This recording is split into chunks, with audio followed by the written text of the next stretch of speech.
3 तासानंतर धनंजय देशमुखांचं आंदोलन मागे. वाल्मिक कराडवर मोक्का लावण्याच्या मागणीसाठी पाण्याच्या टाकीवर चढत केलं होतं शोले स्टाईल आंदोलन.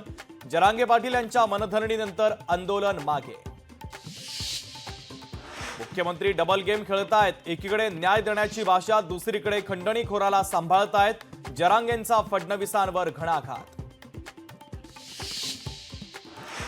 आंदोलनावरून परतताना वडीगोद्री येथे काही आंदोलकांची भेट झाली. ते वाल्मिक कराड होते माहीत नव्हतं. सामाजिक कार्यकर्त्या अंजली दमान यांनी ट्विट केलेल्या फोटोवर ओबीसी नेते लक्ष्मण हाकेंचं स्पष्टीकरण. ओबीसी नेते लक्ष्मण हाकेंना धमकीचा फोन. पत्रकार परिषदेच्या पूर्वी जरांगे समर्थकांच्या वतीनं धमकीचा फोन आल्याचा हाकेंचा आरोप.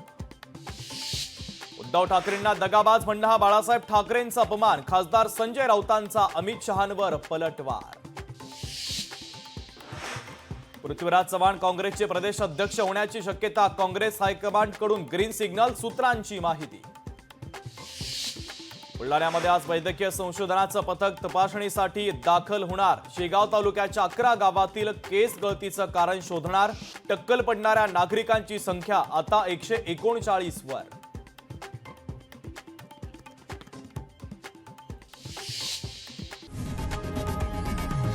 लोकशाही मराठी ऐका, पहा, जागरूक रहा.